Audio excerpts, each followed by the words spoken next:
ஆன்மீக நேயர்களுக்கு அன்பு வணக்கங்கள். இன்றைய ஆன்மீக பதிவுல நம்ம பார்க்கக்கூடிய தெய்வம் பலரும் அறிந்திராத ஒரு தெய்வத்தை பற்றி தாங்க.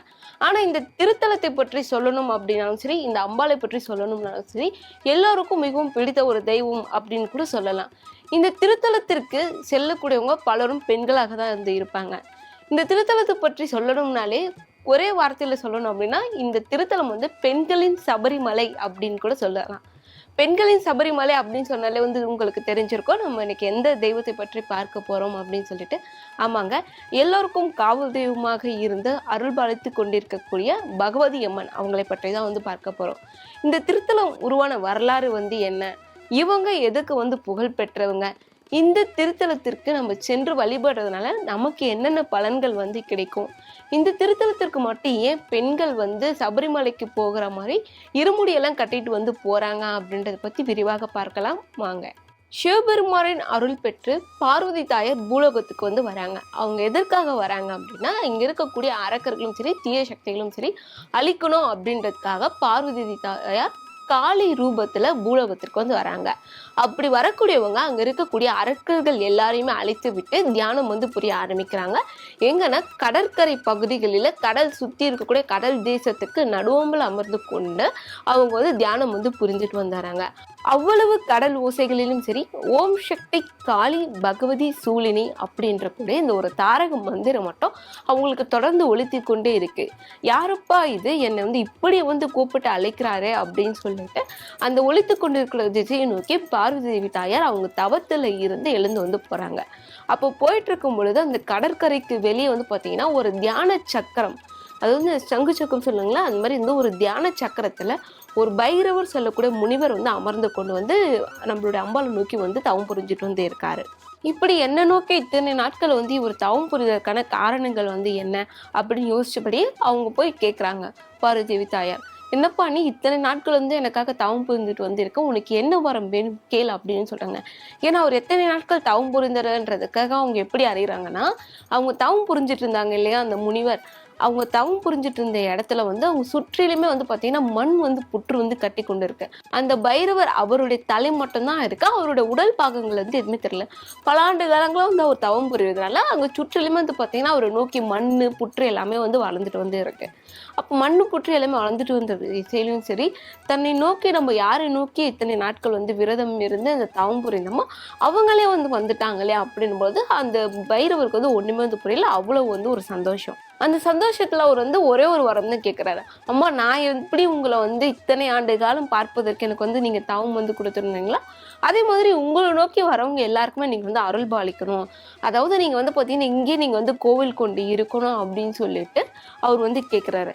சரி, நமக்காக இத்தனை நாட்கள் இருந்த ஒரு மனுஷன், அதாவது தவம் இருந்த ஒரு மனுஷன் அப்போ கூட தனக்காக வேண்டாமா மற்றவங்களுக்காக வேண்டுறாரு அப்படின்னு சொல்லிட்டு அவர் வேண்டுதல் வைக்க, அந்த வேண்டுதலுக்கு இணங்க பார்வதி தாயாரும் சரி அவங்க காளி அம்மனா அங்க காட்சி கொடுக்குறாங்க.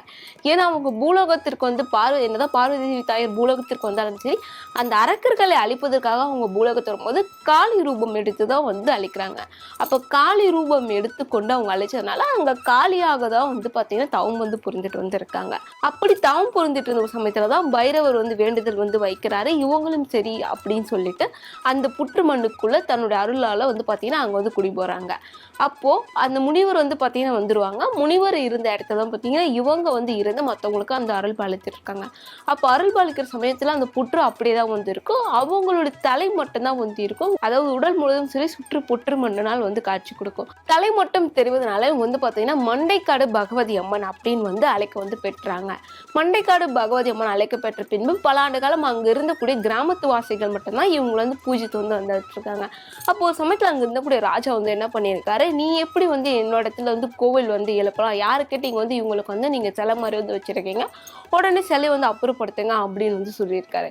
அப்ப அங்க இருக்கக்கூடிய கிராம மக்கள் எல்லாம் என்ன பண்ணிருக்காங்க, ஐயா இங்க எங்களோட காவல் தெய்வமா நாங்க பார்த்துட்டு இருக்கோம், திடீர்னு நீங்க அப்புறப்படுத்த சொல்றீங்களே அப்படின்னு கேட்டிருக்காரு. அப்ப அப்புறப்படுத்த சொல்லும் பொழுது அவங்களுக்கு ஒண்ணுமே புரியல. இவங்க வந்து எவ்வளவு வந்து கெஞ்சுறாங்க அங்க இருக்கக்கூடிய கிராம மக்கள். அது எதுலுமே வந்து பாத்தீங்கன்னா இந்த ராஜா வந்து காதுல வந்து வாங்கல. உடனே என்ன பண்றாரு, அவங்க வேலையாட்களை கூப்பிட்டு கடப்பாரை வச்சு இடிச்சுன்னு எல்லாரும் தும்சம் பண்றா அப்படின்னு சொல்லிட்டு அவங்க வேலையாட்களுக்கும் ஆணை வந்துட்டு இருக்காங்க. ராஜாவோட கட்டளை வந்து மீற முடியுமா? ஏன்னா அவங்க வந்து ராஜா அவங்க தான் வந்து சம்பளம் வந்து கொடுக்குறாரு. ஒரு பக்கம் அவங்களுக்கு வந்து என்னன்னா, கோவில வந்து இடிக்க போறாங்களே, இத்தனை ஆண்டு காலம் நமக்கு வந்து காவல் தெய்வமா இருந்த ஒரு தாய் வந்து இடிக்க போறாங்களே அப்படின்னு இருக்கு. ஒரு பக்கம் ராஜாவோட பேச்சை வந்து எதிர்த்துக்கிட்டோம், அவருடைய பேச்சை வந்து மீறியோ யாருமே அந்த ஊர்ல வந்து இருக்க முடியாது அப்படின்னு சொல்லிட்டு ஒரு மனக்குழப்பத்தோட அங்க இருந்த வேலையாட்களுமே சரி அந்த புற்றுமண்ணை வந்து இடிக்க வந்து போறாங்க. அப்போ புற்றுமண்ணை எவ்வளோ வந்து இடிக்கிறாங்க, அவங்களால இடிக்கவே வந்து முடியல. அப்போ கொஞ்ச நேரம் கழிச்சு வந்து பார்த்தீங்கன்னா அந்த புற்றுல இருந்து ரத்தம் வந்து வர ஆரம்பிக்குது. அதுக்கப்புறம் தான் ராஜா ஒன்றுமே வந்து உணர்றாரு. இதுல வந்து பார்த்தீங்கன்னா இங்க வந்து அம்மன் வந்து குடிக்கொண்டு இருக்காங்க அப்படின்னு சொல்லிட்டு தன்னுடைய தவறுதலை உணர்ந்த அந்த ராஜா என்ன பண்றாரு, நானே என்னோட சொந்த செலவுல வந்து கோவில் வந்து இங்க எழுப்புறேன், இங்க இருக்கக்கூடிய கூரை எல்லாமே எடுத்துட்டு பெரிய வந்து கோவிலா வந்து எழுப்பலாம் அப்படின்னு சொல்லிட்டு தான் அதுக்கப்புறம் கோவில் வந்து எழுப்பினாரு. இதுதாங்க மண்டைக்காடு பகவதி அம்மன் கோவில் உருவான தல வரலாறு. கோவில் உருவான வரலாறு என்னன்னு வந்து பார்த்தோம்னா, இதன் பின்பு வந்து பார்த்தீங்கன்னா இந்த கோவிலுக்கு நம்ம சென்று வணங்குறதுனால நமக்கு என்னென்ன பலன்கள் கிடைக்கும் அப்படின்றத பார்க்கலாம். இப்போ கோவிலோட தல வரலாறு என்ன அப்படின்னு பார்த்தோம்னா, இந்த கோவில் வந்து எதுக்கு பிரசித்தி பெற்றது அப்படின்றத தெரிந்து கொள்ளலாம். இந்த கோவில் வந்து பார்த்தீங்கன்னா எல்லாத்துக்குமே பிரசித்தி பெற்றதாங்க. பெரும்பாலும் இந்த கோவில்களுக்கு வந்து பார்த்தீங்கன்னா நோய்வாய்ப்பட்டவங்க தேடி சென்று வழிபட்டோம் அப்படின்னா எப்பேற்பட்ட நோயா இருந்தாலும் சரி இங்க வந்து விலகிடும் அப்படின்னு வந்து சொல்றாங்க. ஏன்னா இந்த கோவில்ல மட்டும் தான் வந்து பாத்தீங்கன்னா 48 நாட்கள் பூஜையும் சரி 41 நாட்கள் விரதம் இருந்தும் சரி இங்க வந்து பக்தர்கள் சென்று வழிபடுறதா ஒரு ஐதீக வரலாறுமே வந்து இருக்கு. இந்த நோய்வாய்ப்பட்டவங்க சரி 48 நாட்கள் விரதம் இருந்து இந்த அம்பாளை நோக்கி நம்ம அங்க கோவிலுக்கு சென்று உருவப்படம் வந்து வாங்கி நம்ம உண்டியல்ல போட்டு வழிபட்டோம் அப்படின்னா நோய் வந்து விலகிடும் அப்படின்னு சொல்றாங்க. அப்படி வந்து என்ன 48 நாட்கள்லாம் வந்து விரதம் வந்து இருக்க முடியாது, அது வந்து சிரமம் நினைக்கிறீங்க அப்படின்னா அது மட்டும் இல்லைங்க. இந்த திருத்தலத்திற்கு தொடர்ந்து 3 செவ்வாய்க்கிழமை தோறும் நம்ம சென்று 9 உதிரி எலுமிச்சை பழங்கள் 9 உதிரி பூக்கள் மற்றும் 27 நெய் தீபங்கள் கொன்று ஏற்றி வழிபட்டோம் அப்படின்னா நமக்கு எப்பேற்பட்ட நோய் பிரச்சனையாக இருந்தாலும் சரி அந்த நோய் முற்றிலுமாக விலகிடும் அப்படின்னு சொல்றாங்க. அது மட்டும் இல்லை, இது நோய்வாய்ப்பட்டவங்களுக்கு மட்டும்தான் இந்த திருத்தலத்துக்கு செல்லணுமா அப்படின்னு நினைச்சீங்கன்னா இந்த நோய்வாய்ப்பட்டவங்க மட்டும் இல்லைங்க, பெண்களும் வந்து பெரும்பாலும் இந்த திருத்தலத்திற்கு வந்து செல்லலாம்.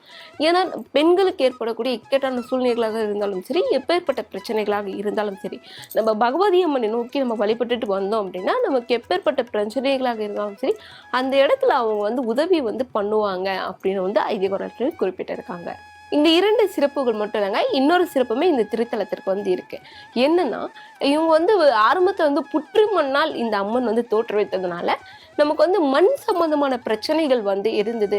இப்போ உதாரணத்துக்கு வந்து வீடு வாங்கியிருக்கோம், ஒரு நிலம் வந்து இருக்கு, அந்த வீடு வந்து கட்ட முடியல, நான் வீடு வந்து வாங்கிட்டேன், அது வந்து பார்த்தீங்கன்னா பிரச்சனையாகவே வந்து இருக்கு, எனக்கு வந்து பார்த்தீங்கன்னா யாரோ வந்து பில்லி சுண்ணம் ஏவல் இது போன்ற பிரச்சனைகளை வந்து செய்து விட்டுட்டாங்க, இது எல்லாமே நீங்கணும் அப்படின்னு நினச்சிங்கன்னா இந்த திருத்தலத்துக்கு செவ்வாய் தோறும் தொடர்ந்து 5 வாரங்கள் வந்து பார்த்தீங்கன்னா செவ்வாய்க்கிழமை சென்று 5 நல்லெண்ணெய் ஊற்றி தீபங்கள் ஏற்றி வழிபடணும். அந்த 5 வாரங்களும் சரி வழிபட்டு விட்டுட்டு வந்து அங்கே இருக்கக்கூடிய புற்றுமனை எடுத்து வந்து நம்ம வீட்டில் அந்த அம்பாளை நோக்கி தீபம் ஏற்றி வழிபட்டோம் அப்படின்னா இந்த பிரச்சனைகள் எல்லாமே முற்றிலுமாக விலகிடும் அப்படின்னு குறிப்பிட்டிருக்காங்க. இது வந்து ஆரம்பத்தில் நம்ம சொன்ன ஒரு விஷயம் தாங்க. இந்த திருத்தலத்திற்கு மட்டும்தான் வந்து பார்த்தீங்கன்னா பெண்கள் இருமுடி அணிந்து கொண்டு செல்றாங்க.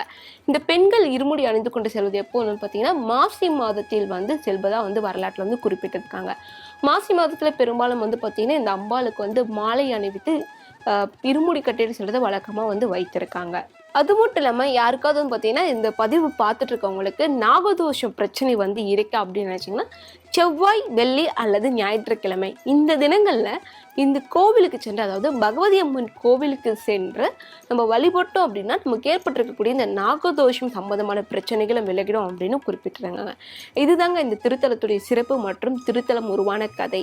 அது மட்டும் இல்லாமல் நம்ம ஆரம்பத்தில் சொன்ன ஒரு விஷயம் தான், இந்த திருத்தலத்திற்கு மட்டும்தான் பெண்கள் வந்து இருமுடி அணிந்து கொண்டு செல்றாங்க. அது மட்டும் இல்லாமல் மாசி மாதத்தில் மிகவும் இந்த திருத்தலம் வந்து பிரசித்தி பெற்றது. இங்கே வந்து ஒரு திருவிழாவே நடத்துவாங்க, அதாவது மாசி மாதத்தில் திருவிழா கோலம் போல் காட்சி கொடுக்கும் அப்படின்னு சொல்றாங்க. இந்த திருத்தலத்தில் அம்மன் தோற்றுவிக்கும் பொழுது பரணி நட்சத்திரத்தில் தோற்றுவித்தாங்க அப்படின்னு சொல்றாங்க.